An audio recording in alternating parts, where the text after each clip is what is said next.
Hey guys, I'm on here. Um, I'm recording. I'm bored. I'm watching the election results. So how dull is my life? Anyhow, so I was gonna do this outside today. It's cold. It looks like rain. Yay, we need the rain. So just a quick talk, and then I'll let everybody get back to watching TV. Um, uh, this is the week of the Vancouver Sun Run was yesterday, and the BMO Vancouver Marathon is next Sunday. And I'm here in Edmonton, so yeah, I didn't bother going. That everybody that's followed me knows why. But now, a few friends are going to do something at the Edmonton Marathon weekend, which is on August 17th. So about roughly 16 weeks away. I know some are doing the full, some are doing the half, some will do the 10, some will do the 5. Um, there's actually even an expo this year, which we haven't had at the Edmonton Marathon for a while. So that's interesting. Same route. I think same route hasn't changed. Nice thing about Edmonton's marathon route and the half and the 10 and the 5, they're fairly flat. The full has a bit of a hill in the east end of the route. Of course, it starts in downtown Edmonton, heads east. Little loop there, comes back, heads west, and then comes back. There used to be a hill in the west end. They got rid of that one in the last few years. So yeah, it's fast and flat. So if you're thinking of fast, flat place to run a marathon, Edmonton's it. For me, this I'm just going to do the half. Just going to do the half. I'm going to do the half, not just going to do the half. That's the goal. 16 weeks from now. If it doesn't work out, I'm going to see how things feel. Like probably June. And if it's going well, yeah, half. If not, I'll just revert to being the old guy running 10K. But the thing is to commit. Something I've been reading about and studying a bit is about motivation and making that commitment to do stuff, right? Rather than saying, I'm going to start training next week or the week after. Well, most of us that have done marathons realize that doesn't really work, right? You start out with 18 weeks. Oh, I got 18 weeks, right? Lots of time. And then you start thinking, okay, well, 15 weeks, I'm good. 10 weeks, okay, is all right. Oh my God, next week, right? It's a process of making sure you do the training. Of course, training is different for everybody. People that are just this is their first marathon or first half marathon. Um, you're starting from the beginning. You're starting from basic to harder and harder and harder. But if you're following a training plan, here's the first few weeks are just building up the endurance, working on your base foundation, and then start getting into hills and then eventually speed. But the thing is, depends what you're aiming at. If you're aiming for a marathon, you better have the background to start this thing because your mileage just picks up pretty quick. I mean, basically, you're starting out with a 10K Sunday run, and if that and you build up to 13 and up pretty quickly. So like half marathon in weeks, distance in a week for your long slow distance runs or long effortless distance runs. So yeah, if you're taking that big chunk, you want to be ready. Half you can sort of play around with, but it's sort of the same deal. You still have to make sure you get all the work done. If you miss a week, a long run or something, it's not the end of the world. But if you're going for a specific time, it is. So the trick is at this point, especially if you just decided this week you're going to do that event on August 17th, get your training plan set, start training. If you've got the foundation, if you've done this before, if you've been, say, doing half marathon distances in your training plans over the winter and into the spring, then they're a bit further ahead. You can play around with your training plan and just start further down and spend more time on longer distances and with the hills and speed training. We'll talk about speed training and hills closer to when we start for this current training plan. And figure out where you are. That's the thing where I'm at right now. I figured out what things I have to do, things I have to look after. Nice thing about being in Edmonton and living, well, near Edmonton, St. Albert, might as well be Edmonton, is yeah, I still have family issues and aging parents and life, right? So you have to watch out for that. So I look at my calendar and look at what I have to do, what I might have to do, and how I can fit my training into all that. And basically I can. It's there's some stability here now, so I can sort of plan on that, but it's week to week to week for me. And like I always tell people, plan your entire life for the next 18 weeks.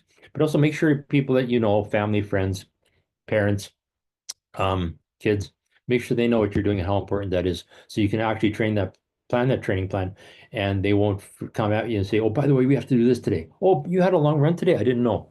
So make sure everybody knows what you're doing. Also, understand yourself, right?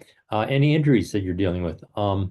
I've got a little bit of one, but it's not chronic yet, and I think it's going away. So yeah, if not, I'll go see my physio next week. Because if you do have a little bit, something doesn't feel right, check it out. Don't trust friends. Don't go to a running room store and say, hey, do you know what this is? Because especially if it's a running room, and I used to manage the running room, right? The first thing we would tell you is, have you had it checked out? And that the second thing we would say, go get it checked out, find a physio. Some people go to chiropractors or their GP. That's fine, but you'll probably get referred to physio anyway. Some people's healthcare plans or extended healthcare plans have this stipulation that you have to be referred to a physio. So if you have to do that to save money, do it. But if you can, just go straight to the physiotherapist. Ask a few running friends if they have a good physio too. Make sure the physio understands running. Most of them do. And one thing I love about physiotherapists is they'll try to make sure you train and can keep training and can keep running, and they'll get you to your event. If they tell you to stop running, you stop running. That's basically it. But they're most of the physios I've worked with are just amazing. They understand what you're doing, they understand the commitment to doing what you're doing, and they'll try to get you there. So that's another step. Making sure you get the schedule, make sure you're ready to go, make sure the health is all perfect or as perfect as can be. Then for me, it's just understanding who I am. I mean, 62 years old, almost, or 66 years old. Sorry, I lie about my age. 66 and a half, almost 67. So I have to watch that. So I've got three Bibles I'm looking at as my training partners.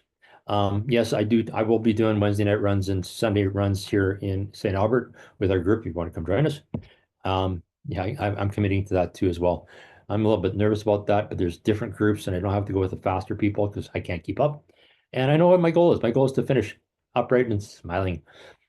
So yeah, so I got Jeff Galloway's book. I've gone through this a few times. I'm not really fantastically um, interested in following it word for word, but his advice is pretty good about recovery being important for a senior citizen such as myself, making sure I run within my limits, right? But also not, he sort of says to step back. Well, I'm gonna find that hard to do, but I understand the whole thing about rest and recovery. So a lot of walking for me, a lot of walking breaks. I'll talk about this maybe further on, maybe like next week. But cross training for me is going to be important. Doing strength training, adding biking and swimming to my training, and not trying to run 6 days a week or 5 days a week. I'm going to try to make sure I do other things. This book has been a Bible for me forever. I know it looks backwards in this thing, but yeah, this lady's amazing. She was in her 50s trying to do a marathon or half marathon as a younger lady, and she did it. A lot of neat advice. Yes, it's based on females, but hey, I actually find a lot of the training females do applies to us guys as well. And actually, they're more sensible than most guys. It's like if you read any bodybuilding magazines or whatever, you'll notice the guys always lift the heaviest weights possible for the fewest amount of reps. And then you come to a female training plan or trainer, lots of reps, lighter weights, and they look just as great. So yeah, listen to the females. And of course, my buddy John Stanton. I love his training plans.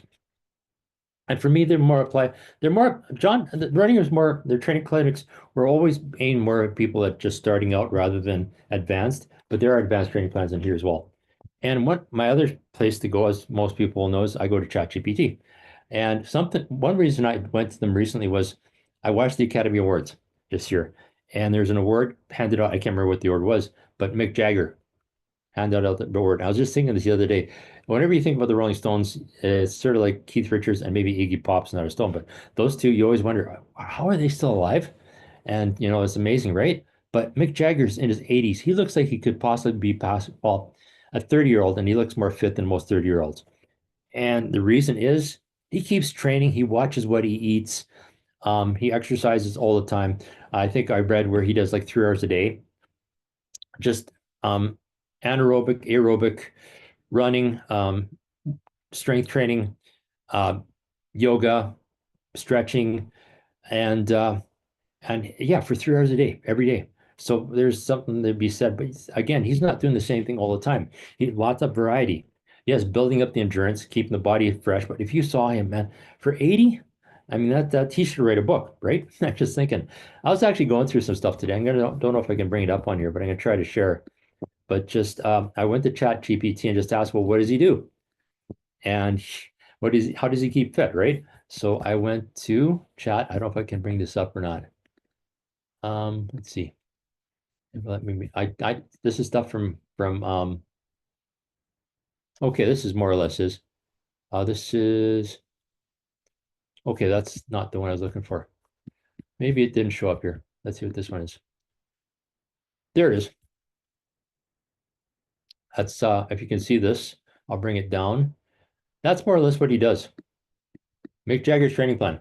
So long runs, endurance, core mobility work, spin classes, strength training, um, core balance. So I'm trying to work that all into my training plan. If you got that many things in, and of course I'm going to probably swap out some stuff so I get more running. My running again is I'm going to stick to the same training plan I've been doing for like probably 2 years. Mondays, Wednesdays, Fridays, Sundays. And I like the Sunday Monday thing because if I miss my long run on Sunday, I still have Monday to do it. But yeah, I love that. I'm not sure I like the long run both on Monday and Sunday, but I can change that up a bit. Easy run on Saturday. Saturday is my biking day, so I'm going to use that. But I like looking at that. I like seeing what he does and how it works into a training plan. So what I did is went to ChatGPT. Can you work this into a training plan for myself? And this is what they came up with. Um, there, so simple, easy to follow. It's not necessarily 3 hours a day, but it's a lot of consistency. There is sort of a recovery day on, I think it's on Fridays, active recovery. And it's not all running, it's not all endurance, it is everything else. So I can work that into my training plan as well. And see, I could use John Stanton's training plans. I will probably use that for a template, especially for the distances. But the shorter distances, I'm going to change up for other things like biking. Biking would probably be my main alternative for endurance training. Swimming, I don't think really matches that. Swimming, I think, is more for recovery and maybe more strength training. Have you ever seen swimmers, male swimmers especially? They look like bodybuilders, right? Some of them do bodybuilding, some don't. Michael Phelps never touched the weight. And yeah, if you could get his physique, great. So yeah, so I'm going with that. I didn't make copies of anything else. Stop share. Anyway, so yeah, so I got my plan, and this I'll probably focus on that to have marathon training for the rest, well, till August, right? But there will be intermodal or intermodal. There'll be other races in between now and then. For marathon, you should see if you can find a half marathon to do about halfway through the training. For a half marathon, find a 10K. It's just it gets you in the mood. I'm gonna do a bunch of 5Ks too. I've got 5Ks coming up. I'm doing a 5K actually this Sunday instead of being in Vancouver. Fingers crossed that nothing happens family-wise. But I'm gonna do like the Run Wild here in St. Albert, and then I'll do a 10K at the end of May, which is the Run for Women, which is also I wanted to do the 10K so badly. There's a nice hill in it, but I'll do 5K just cause, and then I'll find a 10K sometime during the summer, and then onward to the half marathon. We'll talk about that closer to the date. Anyway, so if you're doing the full marathon, yeah, find your training plan. Make sure you got your distances figured out, and you can do distance or time. There used to be a guy named Joe Henderson used to write for the Runner's World. I remember he had a training book, a log, and his wasn't based on distance. His was based on time. And I kind of like that for the longer runs. I've read this more and more in other different places where, like, if you do like you're training for a marathon, your long run's probably going to be 20 miles, right? Or I don't know how that works into kilometers, probably 30. But his thought process was after you've been running for 2.5 hours, your focus disappears. So you're not running perfect form, you're in danger of being injured. So I like that idea. Also, a friend told me if I do just a lot of 10Ks, half marathon's a doable thing. But you want to get those times and you want to get the training in, you want to get the distance. So it's all up to you. Use that watch a lot. Watch your paces. And for the first few weeks, start thinking about your paces and how you can how I don't have my watch on right now, but what I do is I look at my times afterwards. I don't really set my watch for during the training. I want to see what happened, what I did afterwards. So I'll see how was my pacing. I like this stride count as well. I like keep that higher. And also the distance I travel with every stride. Right now I'm 0.91 or something. I'd like it to be above one, I think it's meter, but we'll talk about that as well. But that once you get the stride going, once you get the um, yeah, your biomechanics right, I think everything falls into place.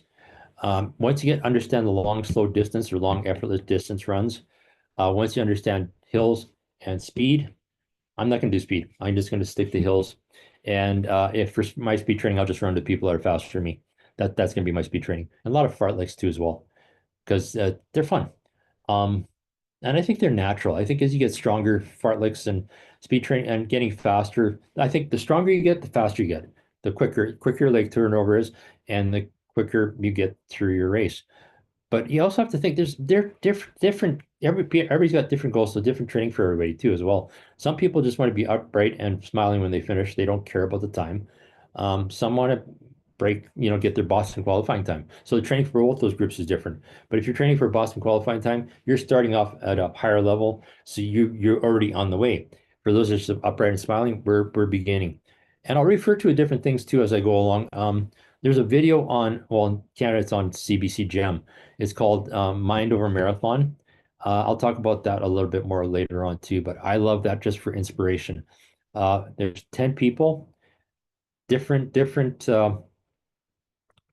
challenges, I'll say, and all going for the same goal. I think most of them, I think only four don't do the marathon at the end. They do it in like 20 weeks, and most of them are starting from zip. But it's just the training and the social part of it, the interaction with other people, and that one goal and the training, what it does for their mental health is amazing. So I'll refer to that every so often. Anyhow, I'm gonna go back watch the election results because I'm crazy. Yeah, next week, same time, same place. I've lost two of my Facebook groups, so I'll try to get them back up. I don't know what Facebook did to me, but anyhow, talk next time. And we'll do end and